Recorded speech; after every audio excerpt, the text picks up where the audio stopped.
विश्वं दर्पणदृश्यमाननगरी तुल्यन्निजान्तर्गतं पश्यन्नात्मनि मायया बहिरिवोद्भूतं यथा निद्रया यस्साक्षात् कुरुते प्रबोधसमये स्वात्मानमेवाद्वयं तस्मै श्रीगुरुमूर्तये नमः श्रीदक्षिणामूर्तये बीजस्यान्तरिवाङ्कुरो जगदिदं प्राङ्निर्विकल्पं पुनः मायाकल्पितदेशकालकलना वैचित्र्यचित्रीकृतं मायावीव विजृम्भयत्यपि महायोगी वयस्वेच्छया तस्मै श्रीगुरुमूर्तये नमः श्रीदक्षिणामूर्तये तस्मै श्रीगुरुमूर्तये नमः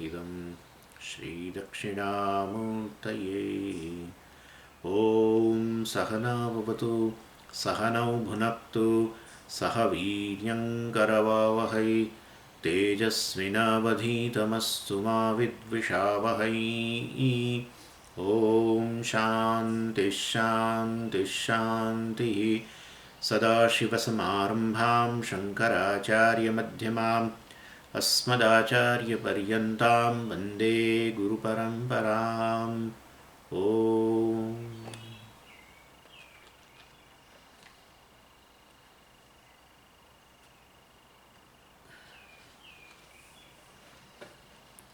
એટલે આ સત્યમ જ્ઞાનમ અનંતમ વગેરેની જે ચર્ચા ચાલી રહી છે, જેનો ત્યાં પ્રશ્ન કરેલો પૂર્વપક્ષીએ કે જ્ઞાન જે છે એનો અર્થ તમે જે જ્ઞપ્તિ કર્યો, પૂર્વપક્ષી આપણને કહે છે આપણે જ્ઞાન શબ્દનો અર્થ જ્ઞપ્તિ કર્યો, તો એ જ્ઞપ્તિ પણ વાસ્તવની અંદર જે મતલબ કે એ પણ વિકારી છે. યદિ નામ જ્ઞપ્તિ જ્ઞાનમ ઇતિ ભાવરૂપતા બ્રહ્મણ તથાપિ અનિત્યત્વમ પ્રસજ્યેત. કારણ કે જ્ઞાધાતુમાંથી તો બધું બને છે, જ્ઞાતા જ્ઞેય જ્ઞાન વગેરે, જ્ઞાન એટલે જ્ઞાનવૃત્તિ વગેરે, તો બધું અનિત્ય છે. જ્ઞાતા અનિત્ય જ છે. અત્યારે તમે જ્ઞાતા છો, પછી જ્ઞાતા એટલે અત્યારે તમે શ્રોતા, મતલબ અત્યારે તમે શ્રોતા છો કે 24 કલાક અને 7 દિવસ ને 365 દિવસ કોઈ થોડું શ્રોતા રહે છે. એટલે જ્ઞાતા પછી કર્તા બનો ને તમે વક્તા બનીને કશું કોઈકને કહો વગેરે વગેરે. એટલે ઇન શોર્ટ જ્ઞાધાતુ તમે કહો છો ભાવરૂપતા બ્રહ્મણ. ભાવરૂપ એટલે જ્ઞાધાતુ, જ્ઞાન શબ્દ જ્ઞાધાતુથી બન્યો છે અને માટે બ્રહ્મ જે છે એ તો આ જ્ઞાધાતુનો અર્થ છે. બસ જાણવું. અરે પણ જાણવું તો આ બધું જાણનારા વગર ક્યાંથી જાણવું બનવાનું છે. એટલે જાણવાનો વિષય, બધી વસ્તુઓ જે છે એ જ છેવટે આ જ્ઞાધાતુનો અર્થ થાય ને, તો તે અનિત્ય થઈ ગયું. તમારું બ્રહ્મ તો જ્ઞાનમ બ્રહ્મ તો તમે તો નિત્ય કહો છો એમ, તમારું બ્રહ્મ એટલે અનિત્યત્વમ પ્રસજ્યેત. પારતંત્રમ છે અને પરતંત્રતા પણ આવી ગઈ, કારણ કે આ જે છે આ ધાત્વર્થાનામ કારક અપેક્ષત્વાત. ખાલી જ્ઞાધાતુનો અર્થ તમે કહો કે જાણવું, એવી ક્રિયા એમ, બસ એ બ્રહ્મનો અર્થ છે, ખાલી જાણવું. બ્રહ્મ શું છે? બસ જાણવું, જાણનારોય નહીં, જાણવું, બસ સતત જાણવું એમ. અરે પણ આ તો ક્રિયા છે, અને ક્રિયા હોય તો પછી પરતંત્ર જ હોય ને. કારકોની અપેક્ષા રહે. ક્રિયા જે છે કારક એટલે મેં તમને કહ્યું હતું, ક્રિયામાં જે ઉપયોગી થાય એ બધી વસ્તુ કારકો કહેવાય. તો કારકો તો બધા કર્તા અને કર્મ અને બધા કારકો, અને ક્રિયાને તો વળી દેશની પણ અપેક્ષા હોય. એટલે જાણવું, આ બ્રહ્મ જાણવું બરાબર છે, જાણવાની ક્રિયા કરી રહ્યું, જાણે કે, પણ એ ક્યાં બેસીને કરી રહ્યું છે. એટલે ઇન શોર્ટ તમે જ્ઞપ્તિ શબ્દનો અર્થ, જ્ઞાન શબ્દનો અર્થ જ્ઞપ્તિ કરશો અને જ્ઞપ્તિનો અર્થ ધાતુનો અર્થ ભાવરૂપ ગણશો, તો પણ એ તો છેવટે તો આ જ રહેવાનું છે. એટલે પરતંત્રતા આવશે, અનિત્યત્વ આવશે. પછી ભાષ્યકારે જવાબ આપવાનું શરૂ કર્યું, ન સ્વરૂપ વ્યતિરેકે કાર્યત્વ ઉપચારાત આત્મનઃ સ્વરૂપમ જ્ઞપ્તિ ન તતઃ વ્યતિરિચ્યતે અતઃ નિત્ય એવ. સ્વરૂપ વ્યતિરેકે કાર્યત્વ ઉપચારાત. આ જાણવાની જે ક્રિયા જેવું જણાય છે એ કંઈ બ્રહ્મથી જુદી નથી. એટલે બ્રહ્મ આ વાસ્તવની અંદર અમે જાણવું એ તો એક ફિગરેટિવ એટલે એને ગૌણ અર્થમાં પ્રયોગ કરીએ છીએ. આ જ્ઞાન કે જ્ઞપ્તિ મતલબ એ તો બ્રહ્મનું સ્વરૂપ જ છે, ચૈતન્ય. મતલબ જાણવું અર્થાત અમારો કહેવાનો અર્થ એનું સ્વરૂપ જ આ પ્રકારનું ચૈતન્ય છે. માટે એ કંઈ જાણવાની ક્રિયા ખરેખર કરી રહ્યું હોય એવું પણ નથી. જાણવાની ક્રિયા તો એક ખાલી ગૌણ પ્રયોગ અમે કર્યો, જાણવું જાણવું જાણવું એવી રીતે. ખરેખર એ તો સ્વરૂપ વ્યતિરેકે કાર્યત્વ ઉપચાર. માટે જ્ઞપ્તિ શબ્દના અમે બધા જે પણ અર્થ કર્યા, જ્ઞપ્તિમાં અર્થ કર્યો કે જ્ઞાધાતુ, અને જ્ઞાધાતુ દ્વારા તમે જ્ઞાતા વગેરે બધું અર્થ કર્યા અને એ અમે સ્વીકાર્યા છે અમને. પરંતુ એ બધા એ તો ગૌણ અર્થમાં પ્રયોગ છે. બ્રહ્મ કંઈ જ્ઞાતા નથી. જ્ઞાન શબ્દનો અર્થ જ્ઞપ્તિ કર્યો ખરો અમે જરૂર, પરંતુ એ જ્ઞપ્તિ એટલે વાસ્તવમાં ખાલી જ્ઞાધાતુનો અર્થ ગણવો જોઈએ એવું અમે જે કહ્યું. એટલે એમાં તમે જ્ઞાતા વગેરે લઈ આવે વાંધો નહીં, એ બધું બ્રહ્મ જ છે. પરંતુ એ બ્રહ્મ ખરેખર જ્ઞાતા વગેરે છે નહીં. જો બ્રહ્મ ખરેખર જ્ઞાતા હોય તો પછી વાસ્તવમાં અનિત્ય બની જાય, બરાબર છે. કારણ કે સુષુપ્તિની અંદર કોઈ જ્ઞાતા નથી વગેરે, માટે બરાબર છે કે જ્ઞાતા અનિત્ય જ છે. અને જાગ્રત કાળે કોઈ હંમેશા જ્ઞાતા થોડો હોય છે, એટલે એ તો બરાબર છે. પણ અમે એ તો બધા ગૌણ પ્રયોગ છે. જ્ઞાતા, જ્ઞેય અને જ્ઞાન ક્રિયા વગેરે જે છે એ બધી વસ્તુઓ ખરેખર બ્રહ્મને કારણે સંભવે છે. હા, પ્રમાતા, પ્રમાણ અને પ્રમેય યાદ રાખો હવે બરાબર. આ તો સાક્ષી છે, એ ખરેખર કંઈ જાણવાની ક્રિયા લેમ્પ જેવો છે. ચાલો હવે પછી કેટલી વાર તમને લેમ્પ કરવો. એટલે આ વાસ્તવની અંદર એ કંઈક ખરેખર થોડું લેમ્પ ક્રિયા કરી રહ્યું છે. લેમ્પ કોઈ ક્રિયા કરતું નહીં. એવી રીતે આ બ્રહ્મ કંઈ ક્રિયા કરતું છે જ નહીં. બ્રહ્મનું સ્વરૂપ જ આવું છે, બધું પ્રકાશિત કરવું. એટલે જ્ઞાતાએ પ્રકાશિત થાય, જ્ઞાતા એનાથી અભિન્ન છે. જ્ઞાતાનું અસ્તિત્વ જ ન હોય, આ જ્ઞાન સ્વરૂપ કે ચૈતન્ય વગર, આત્મા વગર સંભવિત નથી. એટલે આ ત્રણને વ્યાપીને રહેલો છે જરૂર, પરંતુ ખરેખર એ ત્રણેયથી વિલક્ષણ છે. અને માટે એ ત્રણ જે છે કે ખરેખર જ્ઞાન આ બ્રહ્મના સ્વરૂપને ઢાંકી પણ ન શકે. એટલે કાર્યત્વસ્ય ઉપચારાત, આ કાર્યત્વ એટલે આ પ્રકારે અજ્ઞાતા, અગ્નિ વગેરે જે બધું છે એ તો ખાલી લક્ષણ છે. એના દ્વારા અમે એ નિર્દેશ કરીએ છીએ બ્રહ્મનો તમને કે કેવું છે સ્વરૂપથી. જ્ઞાતા, જ્ઞાન અને જ્ઞેય, એમાં જે જ્ઞા જે છે એ આ બ્રહ્મને કારણે છે. બ્રહ્મ એ રીતે જ્ઞાન સ્વરૂપ છે, ચૈતન્ય છે. અને માટે આ સ્વયં પ્રકાશ બ્રહ્મ જે છે, આત્મા જે છે, એને બીજા કોઈ એના માટે એને ખરેખર પ્રકાશિત કરવાની જરૂર નથી, સ્વયં પ્રકાશ હોવાને કારણે. આ તો મેં એનો નિર્દેશ કર્યો જ્ઞાતા વગેરે દ્વારા. આત્મનઃ સ્વરૂપમ જ્ઞપ્તિ. આ જ્ઞપ્તિ જે છે એ તો આત્માનું સ્વરૂપ જ છે, ચૈતન્ય આત્માનું. અમે જ્ઞપ્તિ દ્વારા તમને ચૈતન્ય છે એવું અમે કહેવાનો આશય છે. ત્યારે જ્ઞપ્તિ એટલે તમે પેલું જ્ઞાધાતુનો અર્થ લઈ લીધો. એ અમે કહ્યું હતું ખરું, જ્ઞાધાતુનો અર્થ જ્ઞપ્તિ. જ્ઞપ્તિ એટલે શું? જ્ઞાધાતુનો અર્થ. એટલે તમે એવું માની લીધું જ્ઞાધાતુનો અર્થ એટલે પેલો જ્ઞાતા આવે અને જ્ઞાન વૃત્તિ વગેરે આવે અને જ્ઞેય આવે. અથવા જ્ઞપ્તિ કહું એટલે તમે કહું કે જ્ઞાધાતુનો અર્થ હંમેશા ક્રિયા હોય. એટલે તમે એવું માની લ્યું કે ખરેખર બ્રહ્મ જાણે કે જાણવાની ક્રિયા કરી છે. એટલે પછી તમે કહ્યું કે ના, એમને તો કારકોની અપેક્ષા હોય ક્રિયાને, અને માટે એ રીતે પરતંત્ર બની જાય. જ્ઞાતા વગેરે અર્થ કરો ધાત્વર્થના, જ્ઞાધાતુના, અને જ્ઞાતા એવા બધા અર્થ કરો તો એ બધા અનિત્ય બની જાય. માટે તમે સીધું કહેવા માંડ્યું કે આ બ્રહ્મ અનિત્ય બની ગયું, બ્રહ્મ પરતંત્ર છે. આવું તો શ્રુતિમાં છે નહીં, તો તમે આ અર્થ ક્યાંથી લાવ્યા વગેરે. એનીવે, પરંતુ અમારો તો આશય કેવળ આટલું બતાવવાનો છે કે જ્ઞાધાતુનો અર્થ અર્થાત જે કન્ટેન્ટ જે છે, જ્ઞાધાતુ એટલે જાણવાનો સાર છેવટે આ ચૈતન્ય છે. ચૈતન્યને કારણે જાણવાનું શક્ય બને, એ અમારો કહેવાનો આશય છે. એટલે અમે જ્ઞાધાતુ દ્વારાના અર્થ દ્વારા એનો ખાલી નિર્દેશ જ કર્યો છે. આત્મનઃ સ્વરૂપમ જ્ઞપ્તિ ન તતઃ વ્યતિરિચ્યતે. આત્માનું સ્વરૂપ જ જ્ઞપ્તિ છે, તરત ચૈતન્ય છે. અને ન તતઃ વ્યતિરિચ્યતે મીન્સ એના આત્મા કરતાં અન્ય નથી. ચૈતન્ય આત્મા એટલે ચૈતન્ય, બ્રહ્મ એટલે ચૈતન્ય. એવું નથી કે આ ચૈતન્ય આવીને જાય. આત્મા છે પછી ચૈતન્ય આવ્યું અને પછી આત્માએ બધી વસ્તુને ચેતનવંતી બતાવી, એવું નથી. એ આવનારું જનારું ચૈતન્ય એવું કશું છે નહીં. આત્મા એટલે જ ચૈતન્ય. જેવી રીતે અગ્નિ એટલે જ ઉષ્ણતા, એમ એવા કહેશે પછી પાછું આગળ છે. એનીવે, એટલે અમે અહીંયા કોઈ બધા કાર્યનો નિર્દેશ કરતા જ નથી. કાર્ય એટલે કે આ જ્ઞાતા વગેરેનો નિર્દેશ કરતા જ નથી. કેમ એને કાર્ય કહો છો જ્ઞાતાને બધાને? જે ઉત્પન્ન થયું છે એમાંથી, એટલે પછી કોનામાંથી? આત્મામાંથી જ તો આવ્યું છે બધું. આ જ્ઞાતા આત્માથી અભિન્ન એટલે શું? જ્ઞાતા આત્માથી અભિન્ન એટલે ઘણા લોકો એવું માને છે, અભિન્ન એટલે શું? દાખલા તરીકે છે ને, જો જેમ કે આ બે વસ્તુઓ અત્યારે છૂટી છે, પણ એક સમય એવો આવ્યો અને એક કાળ અને એક દેશની અંદર આ બે આમ જોડાઈ ગયા. બસ પછી ત્યારથી જોડે ને જોડે. એટલે હું કહું કે આ આનાથી અભિન્ન છે અથવા આ એનાથી અભિન્ન છે. હા, આવું નહીં. જેવો ઘડો માટીથી અભિન્ન છે. ક્યારે ઘડો અને માટી જુદા હતા? પહેલાં આટલું નક્કી કરજો. ઘડો અને માટી જુદા જુદા હોય અને પછી એક શુભ ક્ષણે આ બંને જોડાયા, ઘડો અને માટી. આવું છે કોઈ દિવસ? એટલે ઘડો માટીનું કાર્ય છે, હે ને? અને માટીથી અભિન્ન જ હોય, કાર્ય કારણથી અભિન્ન હોય. એવી રીતે આ જ્ઞાતા, જ્ઞેય અને જ્ઞાન, આ બધી ત્રિપુટી જે છે, પ્રમાતા પ્રમાણ, તમને પેલું જ્ઞાતા બહુ પેલું પંચદશી ચાલે છે ને, એટલે તમને આ પ્રમાતા બરાબર બેસી ગયું છે. પ્રમાતા એટલે જ્ઞાતા, નોવર, જાણનારો. જ્ઞેય જાણવાનો વિષય, પ્રમેય. અને જ્ઞાન પ્રમાણ, મનમાં વૃત્તિ જે ઉત્પન્ન થાય છે તે જ્ઞાન વૃત્તિ.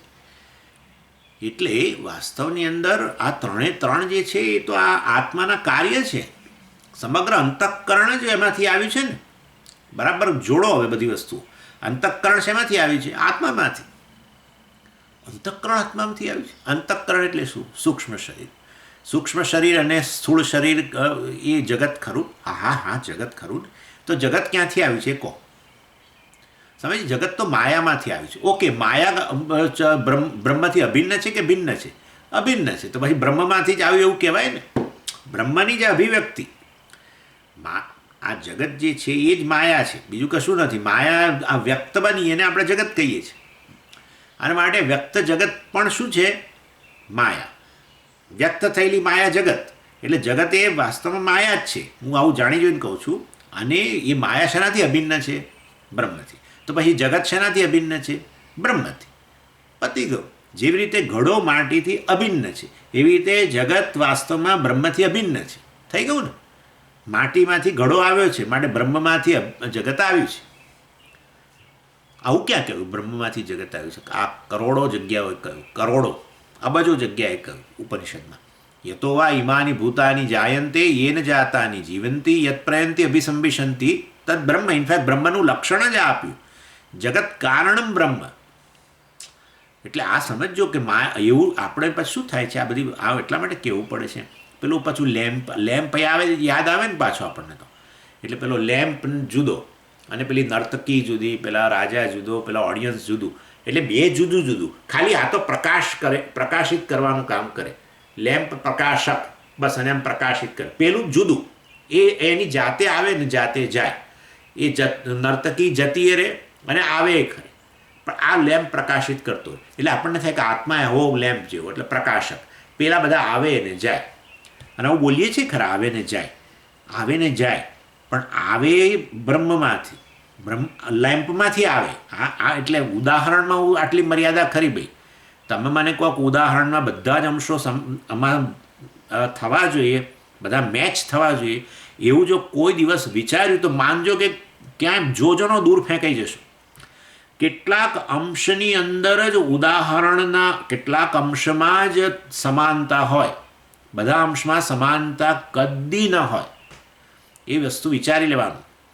જેને સાધર્મ્ય કહેવાય. કેટલાક અંશમાં સમાનતા, કેટલાક અંશમાં સમાનતા ન હોય. કારણ કે ઉદાહરણ છે. નહીં તો લેમ્પ જ બ્રહ્મ બની ગયું.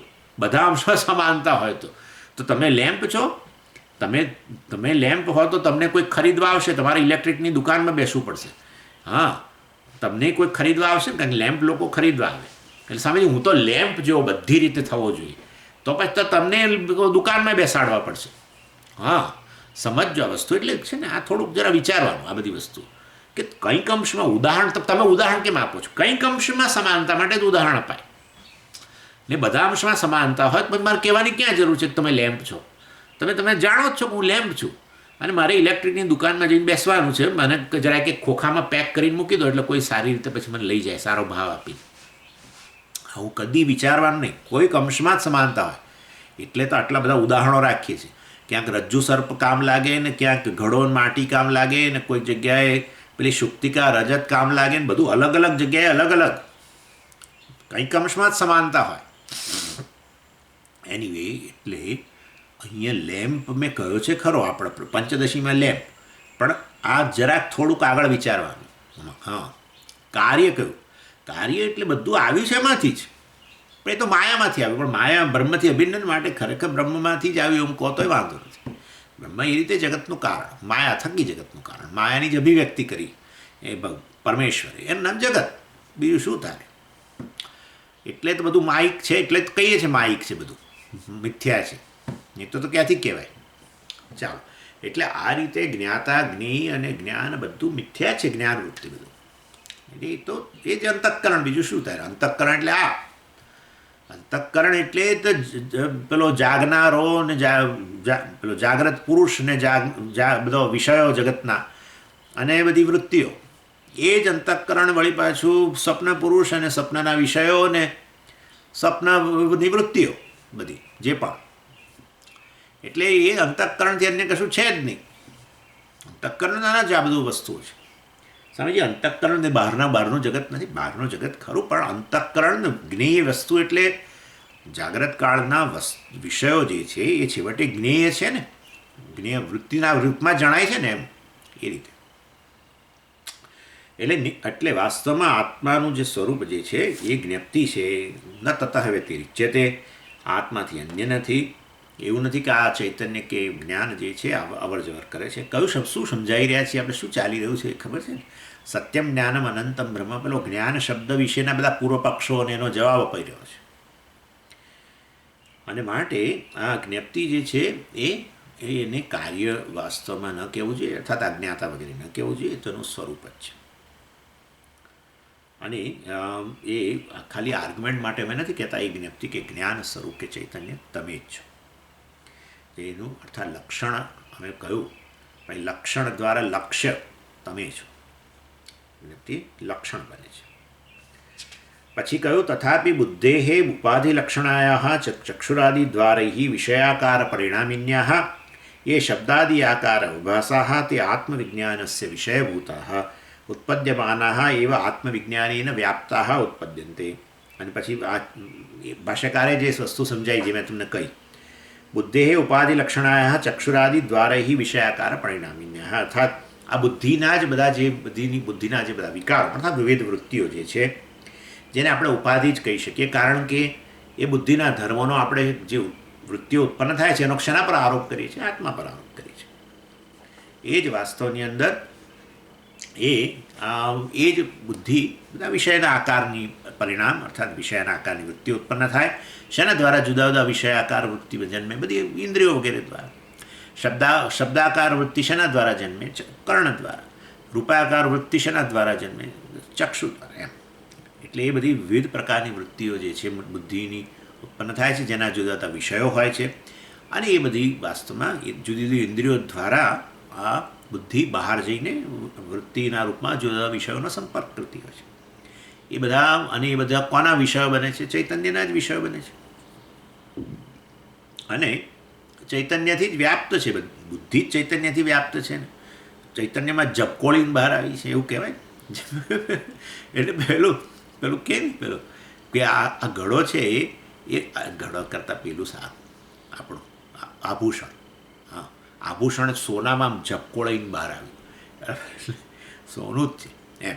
એવી રીતે આ બધી બુદ્ધિ જ આવી છે આત્મામાંથી. એટલે પછી આત્માનું જે સ્વરૂપ છે એનાથી જ વ્યાપ્ત છે, ચૈતન્યથી વ્યાપ્ત છે બુદ્ધિ.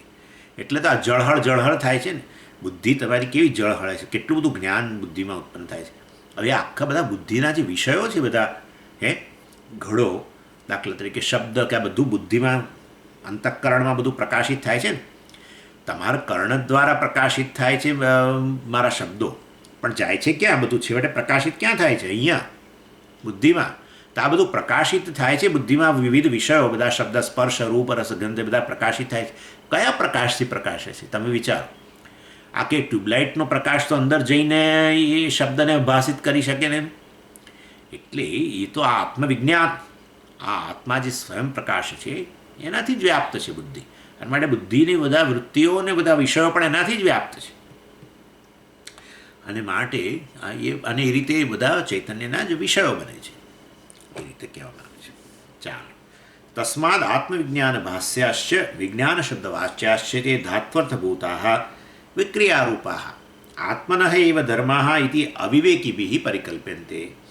અને માટે આ બધી જે વૃત્તિઓ જે છે, જે આ ચૈતન્યથી અવભાસિત થાય છે, અને એ વાસ્તવની અંદર એ જ આત્મ શબ્દનો ચૈતન્યથી અવભાસિત થાય છે, એ જ બધા આ વિજ્ઞાન શબ્દ કે જ્ઞાન શબ્દ જે છે એના વાચ્યાર્થ ગણવા જોઈએ. આમથી જે વિવિધ પ્રકારની વૃત્તિઓ ઉત્પન્ન થાય છે ને, જેમાં વિષયો છે વિવિધ પ્રકારના, જે એની શેનાથી ભાષિત થાય છે, બધી બુદ્ધિવૃત્તિઓ ચૈતન્યથી ભાષિત થાય છે. બરાબર ને? યાદ કરો, પેલો સાક્ષી લેમ્પ જે છે એ બુદ્ધિને આમ અવભાસિત કરે, એટલે પેલું બુડબુડ શરૂ થાય. યાદ આવે છે ભાઈ બુડબુડ? અને એ બુડબુડને કારણે પછી એ બુડબુડ એટલે વૃત્તિ, અને વૃત્તિ ઉત્પન્ન થાય એટલે આ પેલો લેમ્પ એને ભાષિત કરે. બસ. અને એ રીતે વિજ્ઞાન શબ્દનો કે જ્ઞાન શબ્દનો અર્થ આપણે તમે ને હું બધાએ જાણીએ છીએ. શું? જ્ઞાન એટલે અહીંયા જે બુદ્ધિમાં રહેલું છે તે. એટલે બુદ્ધિમાં શું છે? પણ બુદ્ધિમાં તો વૃત્તિઓ છે, અને વૃત્તિના વિષયો હોય છે. વૃત્તિ હોય એટલે વૃત્તિનો વિષય જ ને. વૃત્તિ બીજી એટલે શું? વૃત્તિ તમે કહો કે ઘટાકાર વૃત્તિ એટલે શું? એ વૃત્તિ ઘડાના આકારની, અને શેનાથી ભાષિત થયો? સાક્ષીથી. એટલે તમે કહો ઘટ જ્ઞાન, મને ઘડાનું જ્ઞાન છે, મને ફલાણાનું જ્ઞાન છે. એટલે એ જ્ઞાન સત્યમ જ્ઞાનમમાં તમે જ્ઞાન શબ્દનો અર્થ લઈ લો છો, અને પછી તમે કહો છો એ બધા વિકારી છે ને અનિત્ય છે, તો બરાબર જ છે.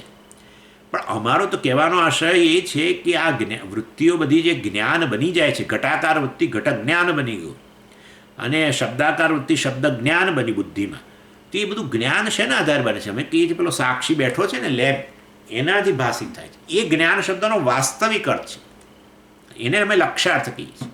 સમજ્યા તમે? જે ક્યારેય જેનો પ્રકાશ જતોય નથી ને આવતોય નથી, એ જ્ઞાન સ્વરૂપ છે, ચૈતન્ય સ્વરૂપ છે. જ્યારે તમે જ્ઞાન શબ્દનો અર્થ આ બુદ્ધિવૃત્તિઓ જે છે, જે અવભાષિત ભલે આત્માથી થતી, પણ તમે તો એને જ જ્ઞાન કહી દો છો. એટલે આપણે બધા એવું જ કહીએ છીએ ને, બધા જ લોકો કોને જ્ઞાન કહે? હું કહું કે જ્ઞાન ક્યાં રહેલું છે, તમે તરત કહેશો બુદ્ધિમાં. અરે પણ બુદ્ધિ તો વાસ્તવમાં જડ છે, એ તો વૃત્તિઓ જ છે, અંતઃકરણનો ભાગ છે. અંતઃકરણ તો જડ છે, સૂક્ષ્મ શરીર તો જડ છે ને, મહાભૂતોમાંથી બનેલું છે. તો એ વળી કેવી રીતે ચેતનવંતી બની? એટલે એ આપણે વિચાર્યું નહીં. એ ચેતનવંતી બની છે કારણ કે પેલો લેમ્પ પ્રકાશિત કરે છે, સાક્ષી આત્મા. એ જ્ઞાન શબ્દનો વાસ્તવિક અર્થ છે. જ્ઞાન શબ્દનો વાસ્તવિક અર્થ ચૈતન્ય છે. એ આત્માનું સ્વરૂપ છે, બ્રહ્મનું સ્વરૂપ છે, સાક્ષીનું સ્વરૂપ છે. વાસ્તવમાં આ બધી વૃત્તિઓ નહીં. તમે એ બધા લઈને પછી કહો છો અનિત્ય છે, વિકારી છે વગેરે, એ પણ એવું નથી. અને એટલે અહીંયા આચાર્ય કહ્યું વિક્રિયારૂપા, એ વિકારી છે વાસ્તવમાં બુદ્ધિવૃત્તિઓ. આત્મન એવ ધર્મ ઇતિ અવિવેકી બી પરિકલ્પ્યંતે. અને એ તો વાસ્તવમાં આત્માના ધર્મો છે, મારા ધર્મો છે. મારું જ્ઞાન બદલાય છે. અત્યારે ઘડાનું જ્ઞાન છે, પછી ફલાણાનું જ્ઞાન થાય છે, પછી ફલાણાનું જ્ઞાન થાય છે, પેલું જ્ઞાન હવે જતું રહ્યું, ભૂલાઈ ગયું, ફલાણું ઢીકણું. આમ તમે બધા આત્માના ધર્મો માનો છો. હું આ વસ્તુ ભૂલી ગયો સ્વામીજી, હું આમ ભૂલી ગયો. અત્યારે મને અનુજ્ઞાન સ્પષ્ટ છે. એટલે જાણે કે આ બધું જે બુદ્ધિમાં જ્ઞાન ઉત્પન્ન થાય છે એ તમે આત્માનો ધર્મ માની લો છો. કારણ કે આ ઉપાધિ છે ને, ઉપાધિ એ બિચારી ઉપાધિ ઉત્પન્ન કરી છે. એટલે આ સ્ફટિક જેવું છે, પેલું કુસુમ, આપણે પેલું જાસૂદ જેવું છે. આ બુદ્ધિ જાસૂદ જેવી છે, અને હું સ્ફટિક જેવો છું ખરેખર તો, પરંતુ એના ધર્મોનો મેં મારા પર અધ્યારોપ એવું.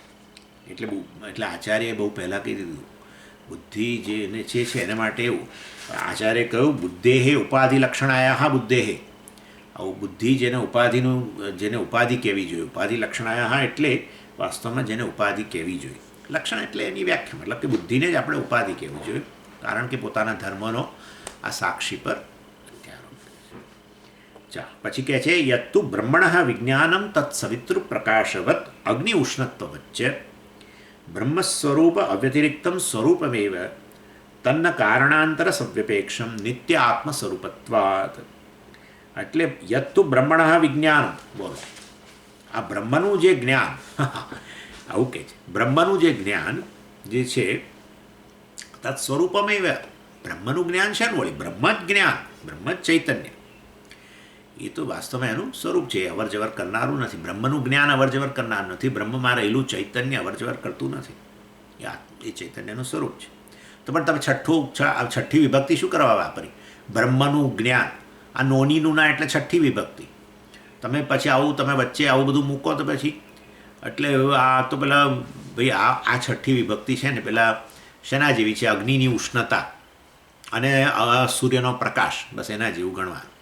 સૂર્યનો પ્રકાશમાં સૂર્ય અને પ્રકાશ નામની બે વસ્તુઓ સાથે એકબીજાને કોઈ સંબંધ નથી. સંબંધ એટલે ક્યાં સંબંધ એક કાળે હોય વળી પાછું છૂટા પડી જાય, આવું હોય છે ને. પણ આવું નહીં અહીંયા ગણવાનું.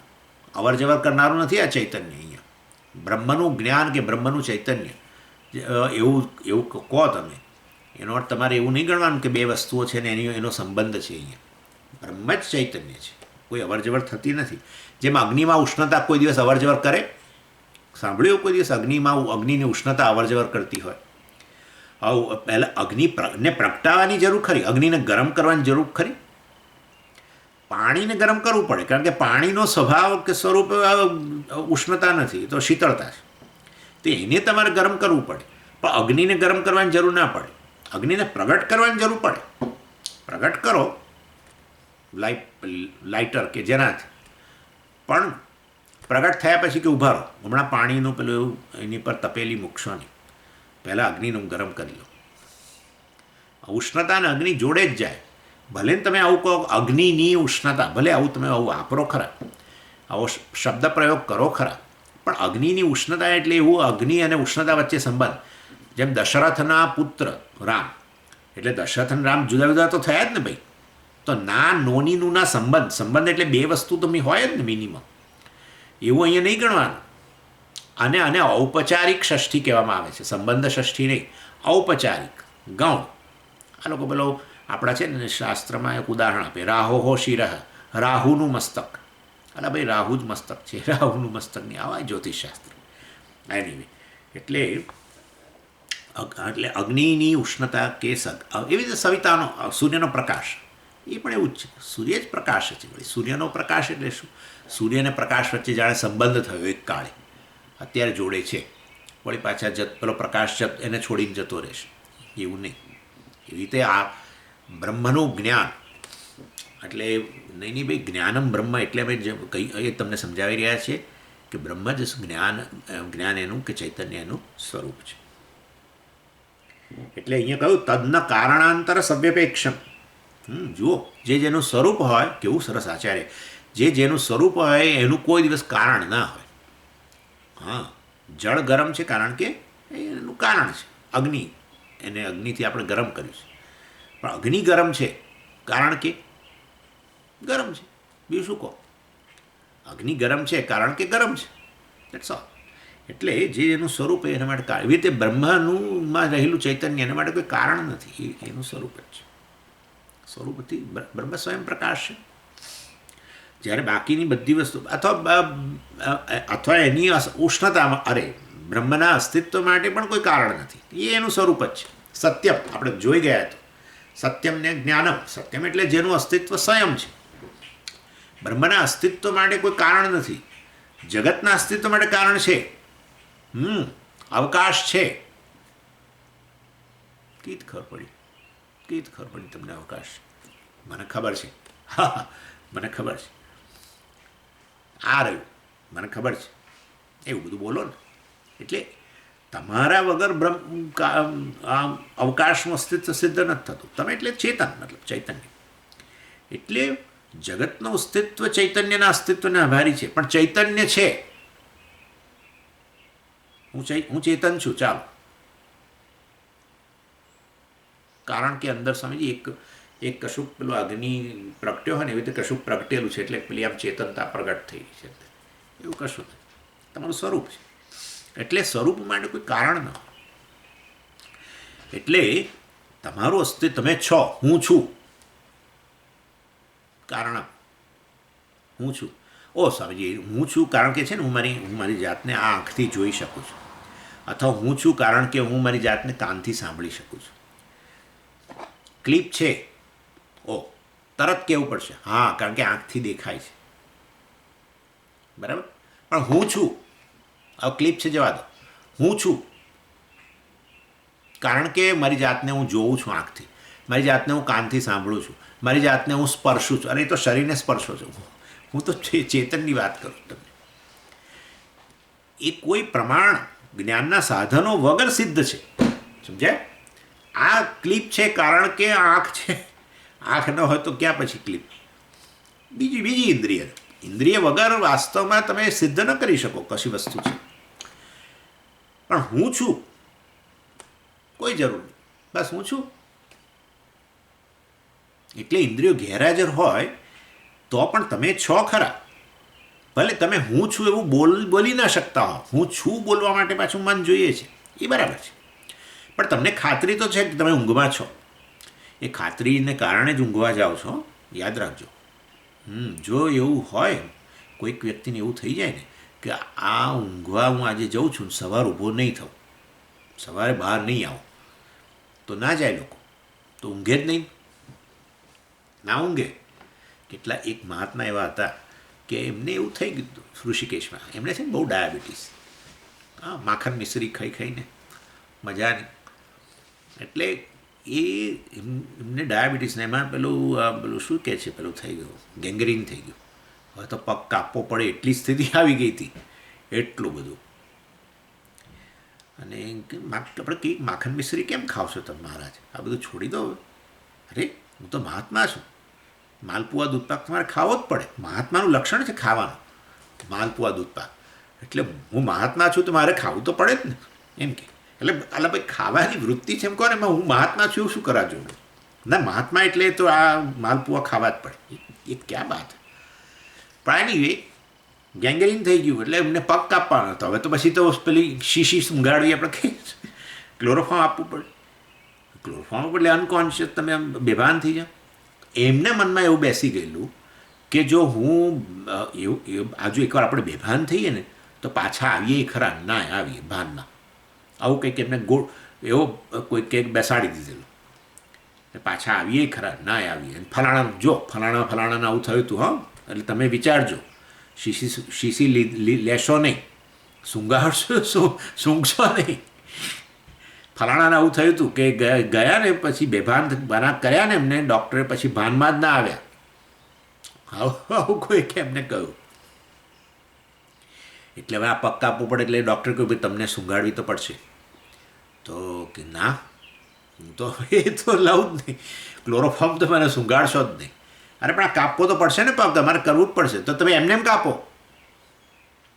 અને વિચાર કરો કે એમણે પગ કપાવ્યો, આ થોડા વર્ષો પહેલાંની વાત છે, ઋષિકેશમાં કપાવ્યો પગ, ભાનમાં રહીને. એટલે આ મહાત્માનું લક્ષણ ખરું, જરૂર કપાવ્યો પગ એમણે. ઇન શોર્ટ મારો કહેવાનો આશય એવો છે કે વાસ્તવની અંદર તમે સૂઈ જાઓ તો પણ તમને આટલી તો ખાતરી છે કે ભાઈ સવાર ઊભો થવાનો છો. એટલે ઊંઘમાં પણ તમારું અસ્તિત્વ ચાલુ રહે છે. તો ઊંઘમાં તમારું અસ્તિત્વ ચાલુ રહે છે, એ કઈ ઇન્દ્રિયથી સિદ્ધ થાય છે મને કહો? કઈ ઇન્દ્રિય દ્વારા ઊંઘની અંદર તમારું અસ્તિત્વ સિદ્ધ થાય છે? ક્લિપનું અસ્તિત્વ આંખથી સિદ્ધ કર્યું, અને તમારું અસ્તિત્વ મારી આંખથી સિદ્ધ કર્યું. અવાજ મેં કાનથી સિદ્ધ કર્યો, અવાજનું અસ્તિત્વ. બધાનું અસ્તિત્વ જ્ઞાનના સાધનો ઇન્દ્રિયોથી સિદ્ધ થાય છે ને આખા જગતનું. શબ્દ, સ્પર્શ, રૂપ, રસ અને ગંધ, જુદી જુદી ઇન્દ્રિયો દ્વારા પણ જગતનું વિવિધ વિષયોનું અસ્તિત્વ જુદી જુદી ઇન્દ્રિયો દ્વારા, પ્રમાણ દ્વારા સિદ્ધ થાય છે. હું છું, તમારું અસ્તિત્વ. તમે વિચારો, આત્મા આ સ્વયં પ્રકાશ, સ્વયં અસ્તિત્વ ધરાવતી વસ્તુ છે. સેલ્ફ એક્ઝિસ્ટન્ટ, સ્વયં સિદ્ધ કહીએ છીએ આપણે. સ્વયં સિદ્ધ એટલે જેનું અસ્તિત્વ સ્વયં છે. સિદ્ધ એટલે અહીંયા અસ્તિત્વ, જેની સિદ્ધિ સ્વયં છે, જેનું અસ્તિત્વ સ્વયં છે. અને બીજું છે સ્વયં પ્રકાશ, ચેતન છું. હું છું અને હું ચેતન છું. આના માટે કોઈ જ્ઞાનના સાધનો, ઇન્દ્રિયો, મન, કશાની અપેક્ષા નથી. સમજ, મનની તો અપેક્ષા ખરી, મનની તો અપેક્ષા ખરી, મનની તો અપેક્ષા ખરી.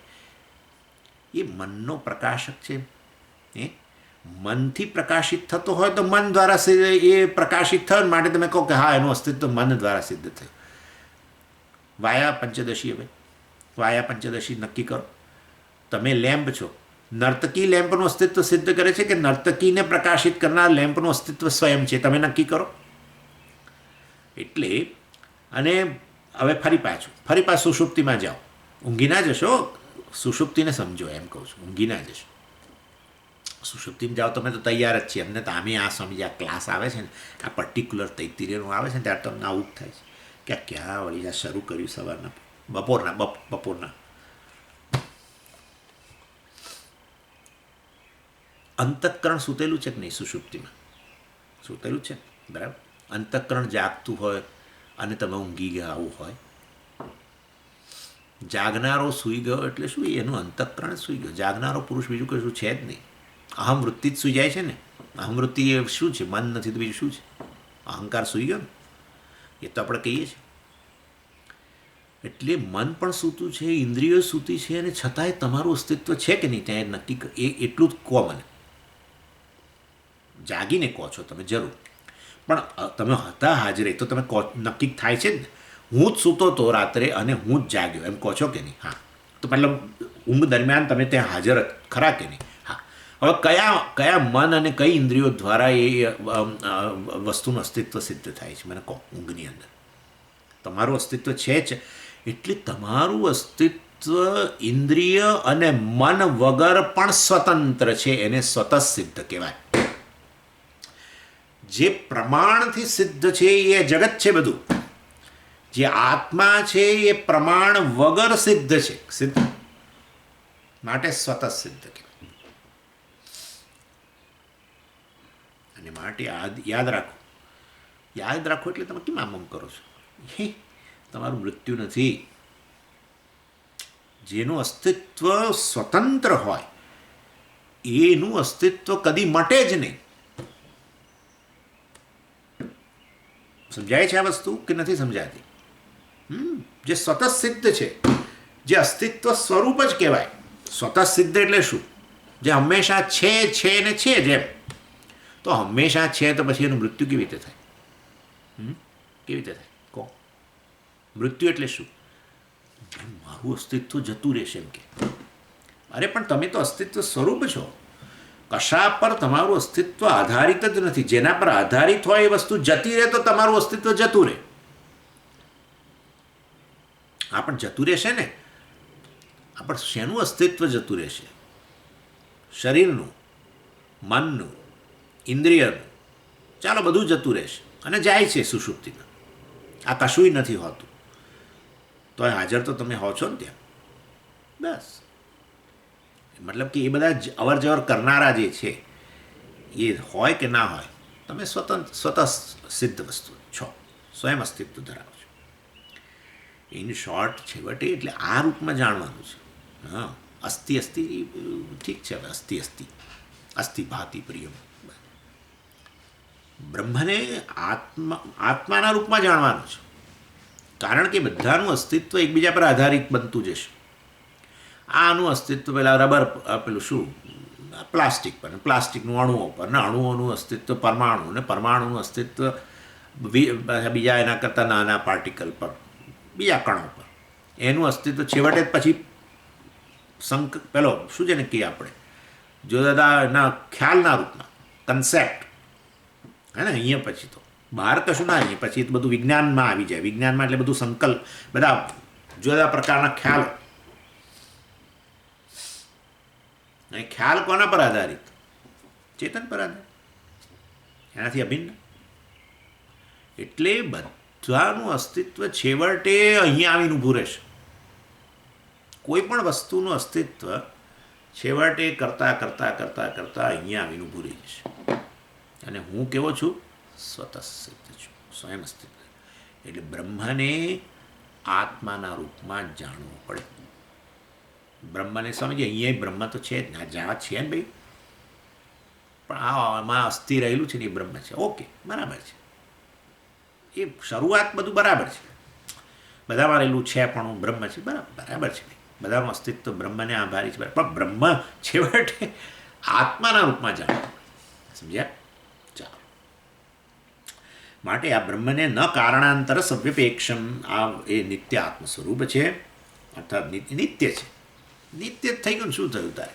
જેનું અસ્તિત્વ હંમેશ માટે હોય વસ્તુનું શું કહેવાય? નિત્ય. જેનું અસ્તિત્વ આજે હોય ને કાલ ન હોય ને શું કહીએ? અનિત્ય.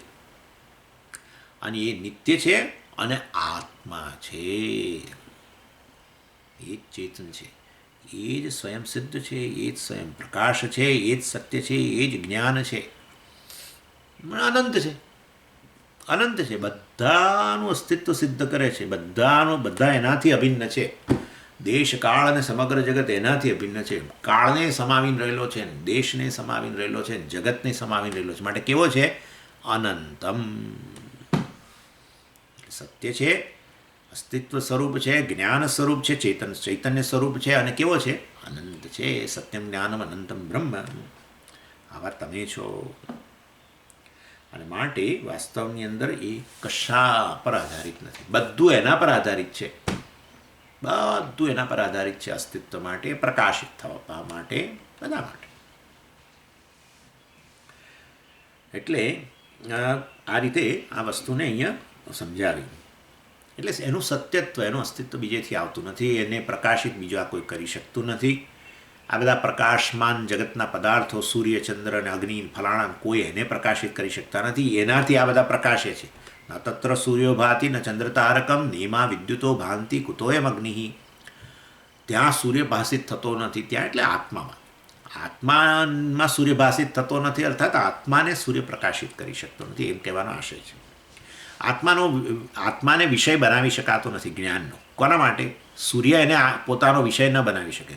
સૂર્ય એમ ન કહી શકે કે જો આત્માને મેં પ્રકાશિત કર્યો, એ મારા જ્ઞાનનો વિષય છે, એવું ન કહી શકે. ઇનફેક્ટ સૂર્ય આત્માનો વિષય છે, સૂર્યનો પ્રકાશ, સૂર્ય વગેરે. માટે સર્વ રીતે સ્વતંત્ર છે. સર્વભાવાનામ તેન અવિભક્ત દેશકાલત્વાત કાલ આકાશાદિ કારણત્વાત નિરતિશય સૂક્ષ્મત્વાચ તસ્ય અન્યદ અવિજ્ઞેયમ સૂક્ષ્મમ વ્યવહિતમ વિપ્રકૃષ્ટમ ભૂતમ ભવદ ભવિષ્યદ્વા અસ્તિ તસ્માત્ તુ સર્વજ્ઞમ બ્રહ્મ તદ્બ્રહ્મ સર્વજ્ઞમ. જુઓ, આચાર્ય કહે છે સર્વભાવાનામ ચ તેન મીન્સ બ્રહ્મણા સહ અવિભક્ત દેશકાલત્વાત. આ બધા ભાવ એટલે બધી વસ્તુઓ, ભવંતી ઇતિ ભાવાહ. જગતમાં બધા જે છે ભવંતી ભૂધાતુ છે, ભૂધાતુ ભૂસત્તાયામ, એટલે જે છે બધી વસ્તુઓ ભાવ કહેવાય. કારણ કે બધા છે, દેશ છે, કાળ છે, ક્લિપ છે, કમ્પ્યુટર છે, મનુષ્ય છે, પ્રાણી છે, જંતુ છે, સમુદ્ર છે, આ બધા ભાવ કહેવાય. એને પદાર્થ કહો, વસ્તુ કહો, પણ અહીંયા જાણી જોઈને ભાવ શબ્દ વાપર્યો છું. એનું કારણ તમને કહું છું, આચાર્ય જાણી જોઈને વાપર્યો છું. એટલે આ બધા ભાવ એટલે આ બધી વસ્તુઓ, જગતના પદાર્થો વગેરે છે. અવિભક્ત દેશકાલત્વમ એટલે આ બધી વસ્તુઓ જે છે એ બધા એમનું સ્ટેટસ જે છે એ આ દેશ અને કાળ જે છે એનાથી અભિન્ન છે. દેશકાળ સહિત, મતલબ દેશકાળ અને બધી વસ્તુઓ એ બધામાં રહેલું છે, પણ બધાનું અસ્તિત્વ કોને આભારી છે? બ્રહ્મને આભારી છે. એટલે એ ભાષ્યકાર કહે છે સર્વભાવાનામ એટલે સર્વ. અમુક વસ્તુઓ માટે આપણે સર્વ શબ્દ વાપરીએ, સર્વ એટલે બધું, પણ અહીંયા સર્વ શબ્દમાં કોઈ સંકોચ જ નહીં. હા, યાદ રાખજો. જાપાનીઝ લોકો માટે આવું કહીએ આપણે, શું કહીએ? બધા જ જાપાનીઝ લોકો છત્રી સાથે જ હંમેશા જાય. કેરાલિયન જેવા છે એ લોકો. કેરાલિયન લોકોમાં એવી ખાસિયત છે, જ્યાં જાય તો છત્રી લઈને જાય. જ્યાં જાઉં કેરાલા ત્યારે જોજો, છત્રી રાખે જ જોડે. એવી રીતે આ બધા જાપાનીઝ લોકો હંમેશા છત્રી સાથે જાય. એટલે આપણે શું કહીએ? બધા જ જાપાનીઝ લોકો અને બધા જાપાનના લોકો છત્રી સાથે જાય છે. એટલે ભાઈ, પણ એ બધા શબ્દ વાપર્યો, પણ એનો અર્થ બધા જ નહીં ગણવાના. જાપાનમાં વસતા બધા લોકો નહીં ગણવાના. કેટલાક ભૂલીએ જાય અથવા નાય લઈ જાય. અને એ આ બધા લોકો પણ કેમ છત્રી રહે? કોઈ જરૂર નહીં. એવું નહીં કે રોજ ત્યાં વરસાદ પડે કે એવું કશું નથી હોતું. છત્રીનો છત્રી તરીકે ઉપયોગ કર્યા વગર એ લોકો જોડે રાખે. તો પછી શેના માટે રાખે? બસ એમનો ગેટઅપ, એ લોકોને એવું ગેટઅપ જ, અમુક પ્રકારના વસ્ત્રો પહેરવા, સુંદર વસ્ત્રો પહેરે એ લોકો. એના પરથી તો આ બધું આવ્યું, જાપાનીઝ ઢીંગલીઓ ઢીંગલાઓ, અમુક એવો બધો શણગાર કરે. અને એ શણગારના ભાગરૂપે છત્રી પણ હોય.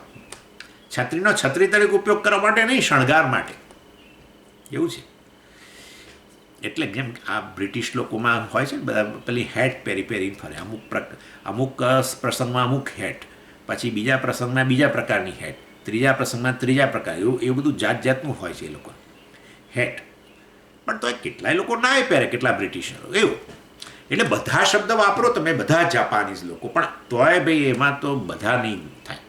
તો એવું છે અહીંયા સર્વભાવાનામ કહો છો, એટલે બધી જ વસ્તુઓ, દેશકાળ સહિતની બધી વસ્તુઓનું અસ્તિત્વ બ્રહ્મને આભારી છે. બધા બ્રહ્મથી અભિન્ન છે. જેવી રીતે ઘડો માટીથી અભિન્ન છે, એવી રીતે આ સમગ્ર જગતની બધી જ વસ્તુઓ બ્રહ્મથી અભિન્ન છે. તેમાં બધીમાં થોડી ઘણી અપવાદ ખરી કે નહીં? જેમ પેલા જાપાનીઝ લોકોમાં થોડા અપવાદ ખરા કે છત્રી ન રાખે, ભલે બધા શબ્દ વાપરો તમે, સર્વ જાપાનીઝ લોકો કહો, પણ તેથી થોડું કે બધા એક લોકો રાખે. તો એવી રીતે અહીંયા અમારે ગણવાનું ખરું? ના ભાઈ, અહીંયા નહીં. અહીંયા તો સંકોચ નહીં, બધા એટલે બધા જ એમ. એટલે સર્વ શબ્દ ઘણીવાર વાપરીએ આપણે બધા, પરંતુ એમાં આવું રિસ્ટ્રિક્શન, સંકોચ તો આવે જ. મતલબ કેટલાક લોકો બહાર રહી જાય એવું. પણ અહીંયા એવું નહીં. એટલા માટે જ અહીંયા કહ્યું સર્વભાવાના, જે વસ્તુઓનું અસ્તિત્વ છે, દેશકાળ સહિત બધી વસ્તુઓ ભવંતી છે. એટલે ભાવાનામ કહ્યું, વસ્તુ નામ ના કહ્યું. સર્વભાવાનામ, જેનું પણ જગતમાં અસ્તિત્વ છે, એનું અસ્તિત્વ ઉછીનું છે. જેટલા ઘડા છે બધા જ ઘડા માટી, ઘડા કોડિયા કુંડા, બધાનું અસ્તિત્વ ઉછીનું છે. કોણે આપ્યું એને અસ્તિત્વ? માટી આપ્યું. એવું છે, એના જેવું છે. એવું કોઈ બાગમાં પછી કોઈ ઘડો બાકી ન રહી જાય, કોઈ ઘડો સ્વતંત્ર અસ્તિત્વ ધરાવ્યું ન હોય, માટીને કારણે જ એનું અસ્તિત્વ હોય, એવી રીતે. એટલે વાસ્તવની અંદર આ બધા જ પદાર્થો જે છે, એટલે અહીંયા આચાર્યએ દેશકાળ કહ્યું. દેશકાળ બ્રહ્મણા સહ અવિભક્ત દેશકાલત્વાત.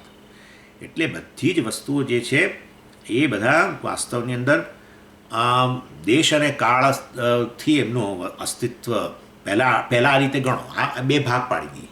બધી જ વસ્તુઓ દેશ અને કાળથી અભિન્ન છે, અને છેવટે દેશકાળ સહિત બધી જ વસ્તુઓનું જે છે શેનાથી અભિન્ન છે? આત્માથી અભિન્ન છે. એ રીતે ગણી શકાય. પછી કહે છે કાલ આકાશાદિ કારણત્વાત તસ્ય બ્રહ્મણઃ. અને આ કાળ આકાશાદિ કારણત્વાત, આ બ્રહ્મ જે છે એને એ દેશકાળ સહિત, દેશ અને કાળનું પણ એક કારણ છે. એટલે વસ્તુઓ જે છે એ દેશકાળથી અવિભક્ત એટલે અભિન્ન છે. અને દેશકાળ પણ વાસ્તવમાં શેનાથી અભિન્ન છે? બ્રહ્મથી. કારણ કે દેશ અને કાળનું પણ કારણ બ્રહ્મ છે. એટલે દેશ પણ આ અભિન્ન હું કરું છું ને, એટલે મેં તમને કહ્યું ને, હમણાં બતાવ્યું હતું ને, હે ને, અભિન્ન એટલે આવું જોડાયેલું એવું નહીં ગણવાનું. અભિન્ન એટલે વાસ્તવની અંદર એ જે વસ્તુ તમે બોલો ને એ છે બ્રહ્મ છે, એવો અર્થ થાય. જ્યારે હું કહું કે ઘડો માટીથી અભિન્ન છે, એટલે ઘડો માટી છે, દેટ્સ ઓલ. એટલે દેશ બ્રહ્મથી અભિન્ન છે, દેશનું કારણ બ્રહ્મ છે, દેશ કારણ બ્રહ્મથી અભિન્ન છે. મતલબ દેશ બ્રહ્મ છે, કાળ બ્રહ્મ છે, જગતનો કોઈ પણ પદાર્થ બ્રહ્મ છે, એવું કહેવાય. એ રીતે પણ કહેવાય. એટલે કાલ આકાશાદિ કારણત્વાત તસ્ય બ્રહ્મણઃ. માટે આ કાળ આકાશ સમગ્ર વસ્તુનું અને બધી વસ્તુનું એ કારણ છે. કોણ? બ્રહ્મ. માટે બ્રહ્મ જ એ બધાના રૂપમાં અભિવ્યક્ત થયું છે. નિરતિશય સૂક્ષ્મત્વાચ બ્રહ્મણઃ. અને બ્રહ્મ નિરતિશય સૂક્ષ્મ છે. એટલે કે આમાં એવું છે ને, બ્રહ્મ આમાં એવું હોય છે, જુઓ, જેમ વસ્તુ સૂક્ષ્મ થતી જાય ને, નિરતિશય એટલે કમ્પેરેબલ નહીં, કશા સાથે સરખામણી ન કરી શકાય. અતિશય એટલે એનાથી ચડિયાતું, મતલબ કમ્પેરિઝન, સરખામણી કરી શકાય. નિરતિશય એટલે એનાથી ચડિયાતું નહીં, મતલબ કમ્પેરિઝન જ નહીં, સરખામણી જ ન કરી શકો, એટલું સૂક્ષ્મ એમ. નિરતિશય સૂક્ષ્મત્વાદ બ્રહ્મણઃ. આ છે ને આવો પ્રયોગ છે શાસ્ત્રમાં, આવી રીતે જ આવશે બધું. એમાં તમારે પેલી છઠ્ઠી વિભક્તિ કાઢી નાખવાની ને ત્વાત કાઢી નાખવાનું. નિરતિશય સૂક્ષ્મત્વાત બ્રહ્મણઃ. એટલે બ્રહ્મણા છઠ્ઠી વિભક્તિ, એને કાઢી નાખો એટલે બ્રહ્મ થઈ ગયું ખાલી. અને નિરતિશય સૂક્ષ્મત્વાત્માંથી ત્વાત કાઢી નાખો, નિરતિશય સૂક્ષ્મ, બ્રહ્મ નિરતિશય સૂક્ષ્મ, બસ આ પ્રયોગ. એટલે બ્રહ્મ નિરતિશય સૂક્ષ્મ એટલે શું? બ્રહ્મ એવું સૂક્ષ્મ છે કે જેની સૂક્ષ્મતા નિરતિશય છે, મતલબ કે એને બીજા સાથે કમ્પેરિઝન ન કરી શકાય. કોઈ પણ સૂક્ષ્મ વસ્તુ માટે આપણે જનરલી કમ્પેરિઝન કરીએ, આનાથી સૂક્ષ્મ કે આનાથી ઓછું સૂક્ષ્મ, વધારે સૂક્ષ્મ, એવું તો કંઈક તો બોલીએ જ ને. અણુ જે છે એ સૂક્ષ્મ છે, પણ અણુ શેનાથી સૂક્ષ્મ છે? એટલે કે આપણે પેલો માટીનો કણ છે ને એના કરતાં અણુ સૂક્ષ્મ કહેવાય. માટીના અણુ સૂક્ષ્મ કહેવાય, પૃથ્વીના અણુ. પણ વળી પેલા કરતાં ઓછો સૂક્ષ્મ છે. શેના કરતાં? પરમાણુ કરતાં ઓછો સૂક્ષ્મ, અને માટીના કણ કરતાં વધુ સૂક્ષ્મ. આવું બધું આમ અતિશયતા. અતિશયતા એટલે સરખામણી. બ્રહ્મ નિરતિશય સૂક્ષ્મ છે, મતલબ બ્રહ્મ એવું એટલું સૂક્ષ્મ છે, આત્મા એવો સૂક્ષ્મ છે કે જેની કમ્પેરિઝન થઈ શકે નથી, સરખામણી થઈ શકે એવી નથી. કેમ? એટલે હવે આ વસ્તુ સમજવાની છે.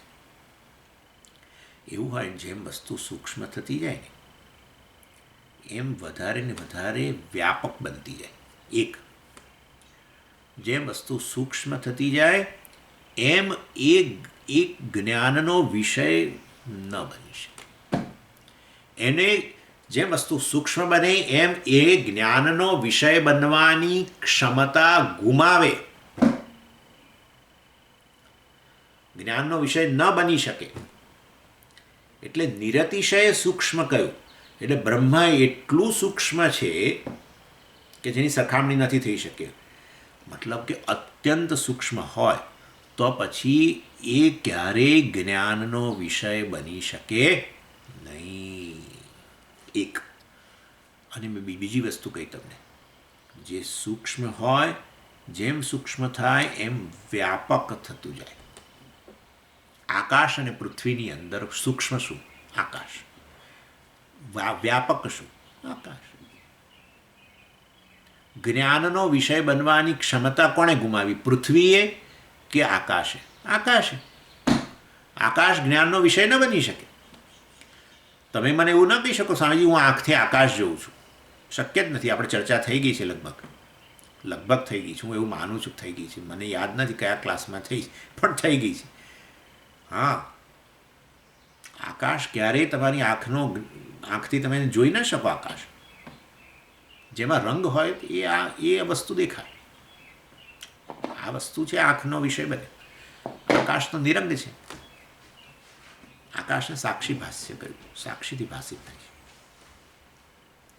એનીવે, ઇન શોર્ટ કહેવાનો આશય એવો છે મારો કે બ્રહ્મ વાસ્તવમાં જ્ઞાનનો વિષય ન બની શકે. એક, અત્યંત સૂક્ષ્મ હોવાને કારણે, અને બીજું, બ્રહ્મ એ અત્યંત સૂક્ષ્મ હોવાને કારણે વ્યાપક, એટલું વ્યાપક કે એને કારણે જ એને બ્રહ્મ કહેવું પડ્યું.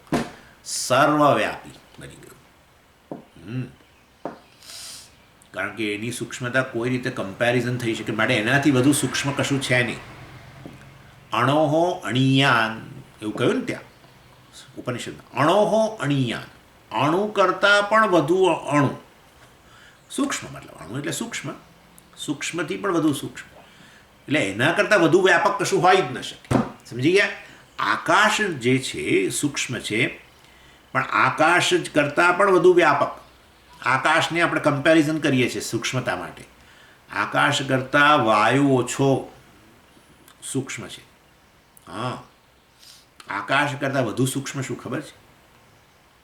એનું કારણ.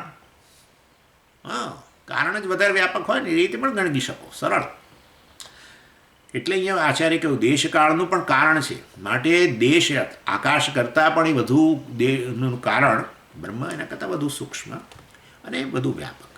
પણ એકચ્યુઅલી તમને વધારે થોડું કહેવું હોય તો એટલું કહી શકું કે આકાશનું પણ કારણ માયા. ચાલો, માયા કહો છો ને તમે, તો તમે કહો છો કે હું કહું છું સ્વામીજી? તમે જ બોલેલા છો. અભી બોલા અભી ફોક. ચાલો, એટલે વાસ્તવની અંદર આકાશનું પણ કારણ માયા. તમારે કહેવું હોય તો સીધું બ્રહ્મ નથી કહેવું. જમ્પ ના કરો, કૂદકા ના મારો, ઓર્ડરમાં જાઓ. સાપ.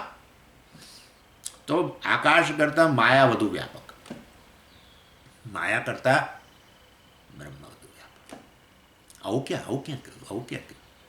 એ તો પુરુષ સૂક્તમાં કહ્યું ને, પાદોસ્ય વિશ્વાભૂતાની ત્રિપાદસ્ય અમૃતમ દિવી. જેના બ્રહ્મના જાણે કે 4 પાદની અંદરમાંથી એક પાદમાં જગત આવી ગયું. એટલે આપણને થાય કે એટલે વાસ્તવમાં બ્રહ્મ એટલે જગત 1/4 થઈ ગયું, અને બ્રહ્મ એના કરતાં 3 ગણું મોટું થયું, 4 ગણું મોટું એવું આપણને લાગે. આવું બધું માપ નહીં ગણવાનું. કહેવાનો આશય એવો છે ઉપનિષદનો, વેદનો, પુરુષ સૂક્તમાં કહ્યું, વેદનો આશય એવો છે કે વાસ્તવમાં જગત જે છે કે માયા જે છે અત્યંત મર્યાદિત છે. બ્રહ્મ વાસ્તવમાં એનું કારણ, માયાનું કારણ ન કહેવાય, માયા તો એને અધીન છે, બરાબર છે. માયા મિથ્યા છે, માયા બ્રહ્મથી અભિન્ન છે એવું નહીં, પણ એવું નથી કે બ્રહ્મમાંથી માયા આવી. માયાનું અસ્તિત્વ વગેરે બધું બ્રહ્મને આભારી છે, પણ માયા અનાદિ છે. એ દ્રષ્ટિએ આપણે આ માયા આવી એવું નહીં બોલીએ. માયા છે, મિથ્યા રૂપે માયા રહેલી જ છે બ્રહ્મમાં, નોન સેપરેટ, અભિન્ન. એટલે પરંતુ બ્રહ્મના એક અંશમાં જાણે એમ કહ્યું. અને એ માયામાંથી જગત આવ્યું, આકાશ વગેરે આવ્યું. એટલે વાસ્તવની અંદર બ્રહ્મ જ સૌથી વધુ વ્યાપક છે, નિરતિશય સૂક્ષ્મ. યાદ કરો, એટલે નિરતિશય સૂક્ષ્મ આવ્યું એટલે 2 વસ્તુ ઉમેરી દેવાની. નિરતિશય સૂક્ષ્મ એટલે બ્રહ્મ અત્યંત સૂક્ષ્મ હોવાને કારણે, આત્મા અત્યંત સૂક્ષ્મ હોવાને કારણે સૌથી વધુ વ્યાપક, અને ક્યારેય જ્ઞાનનો વિષય નહીં બની શકે. બ્રહ્મ જ્ઞાનનો વિષય બને જ નહીં. આત્મા ક્યારેય જ્ઞાનનો વિષય બને નહીં. જે જ્ઞાનનો વિષય બને અનાત્મા હોય. જેના જ્ઞાનનો વિષય બને એ આત્મા છે. જે જ્ઞાનનો વિષય બને અનાત્મા, જેના જ્ઞાનનો વિષય બને એ આત્મા. કેમ? જેના જ્ઞાનનો વિષય ચૈતન્ય હોવાને કારણે, બ્રહ્મ ચૈતન્ય હોવાને કારણે જ વાસ્તવમાં પછી એના માટે બધી જ વસ્તુ જ્ઞાનનો વિષય. ન તસ્ય અન્યત અવિજ્ઞેયમ અસ્તિ, આચાર્ય કહે છે. માટે બ્રહ્મ માટે એવું કશું રહ્યું જ નથી કે જે એણે જાણવું પડશે, કારણ કે બધી વસ્તુ એનાથી અભિન્ન છે અને પોતે ચૈતન્ય છે. માટે બધી જ વસ્તુ એના જ્ઞાનના વિષયો છે. સમગ્ર જગત, દેશકાળ અને સમગ્ર જગત. માટે આચાર્ય કહે છે ન તસ્ય અન્યદ અવિજ્ઞેયમ. બ્રહ્મ માટે ક્યારેય કોઈ વસ્તુ અવિજ્ઞેય, જ્ઞેય ના હોય, જાણતા ન હોય એવું છે જ નહીં. બ્રહ્મ સર્વજ્ઞમ ભવતી. તો પછી બ્રહ્મને શું કહેવું જોઈએ? સર્વજ્ઞ કહેવું જોઈએ. એટલે જે કંઈ વસ્તુ અસ્તિત્વ ધરાવે છે એ બ્રહ્મ જ છે અને ચૈતન્ય જ છે. માટે વાસ્તવમાં મોટું જ્ઞાન, નાનું જ્ઞાન, જે પણ તમે કહેતા હો, છેવટે બધી જ વસ્તુઓ ચૈતન્યથી જ અભિન્ન છે, આપણે જોયું. અને માટે આ બ્રહ્મ કેવું છે? સર્વજ્ઞ છે. અને સર્વજ્ઞત્વમ એટલે યાદ રાખો, સર્વજ્ઞત્વમ એટલે જ્ઞાનના કર્તા બનવાની જરૂર નહીં. જ્ઞાનના કર્તા જ્ઞાતા બનવાની જરૂર ત્યારે જ આવે કે જ્યારે જ્ઞાતાને અજ્ઞાન હોય. હું જ્ઞાતા છું, જાણનારો. શાના માટે ભાઈ શાના માટે તારે જાણનારા બનવું છે? પ્રમાતા બનવાની જરૂર શું છે? પણ મારે ફલાણી વસ્તુ જાણવી છે. કેમ પણ જાણવી છે? અરે મને એનું અજ્ઞાન છે. એટલે વાસ્તવમાં જ્ઞાનના કરતા જ્ઞાતા વગેરે બનવાની જરૂર ત્યારે જ પડે કે જ્યારે એ જ્ઞાતાને અજ્ઞાન હોય. બ્રહ્મને જ્ઞાતા બનવાની જરૂર જ નથી, જ્ઞાનનો કરતા જ નથી, અકર્તા. કેમ? સર્વજ્ઞ છે. સર્વજ્ઞ એને જ કહેવાય જેનામાં અજ્ઞાન ન હોય. જો અજ્ઞાન જ ના હોય તો હવે મારે ત્રિપુટી બનવાની જરૂર શું છે? જ્ઞાતા, જ્ઞેય, જ્ઞાન, વૃત્તિ, કશાની જરૂર નથી. સમજી ગયા? એટલે જે પોતાને જ્ઞાતા જાણે એને પછી એને જાણવા માટે જ્ઞાન વૃત્તિ ઉત્પન્ન કરવી પડે, ઇન્દ્રિય વગેરે દ્વારા વિષયોનો સંપર્ક કરવો પડે, જાણવી પડે વગેરે બધું કરવું પડે, કારણ કે અજ્ઞાન. પરંતુ વાસ્તવની અંદર બ્રહ્મને એ જ્ઞાનનો કરતા જ બનવાની જરૂર નહીં, જ્ઞાતા બનવાની જરૂર નહીં, જ્ઞાનનું કર્મ બનવાની એ જરૂર નહીં, અને જ્ઞાનનું કરણ જ્ઞાન વૃત્તિ વગેરે બનવાની પણ જરૂર નહીં. આ બધી વસ્તુ છે એટલે બ્રહ્મ જ છે, બ્રહ્મ સર્વજ્ઞ છે. અને આ રીતે ભાષ્યકારે આ વસ્તુ બહુ સ્પષ્ટ કરી. અતઃ સર્વજ્ઞમ બ્રહ્મ, માટે બ્રહ્મ સર્વજ્ઞ છે. એ બ્રહ્મ સર્વજ્ઞ કહો છે કે એમને બહુ સમજાતું નથી. તમે તો એવું કહેતા હતા બ્રહ્મમાં સર્વજ્ઞપણું પણ નથી ને સર્વશક્તિમત્વ પણ નહીં ને ફળદાતાય નહીં ને ફલાણું નહીં ને ઢીકણું નહીં ને.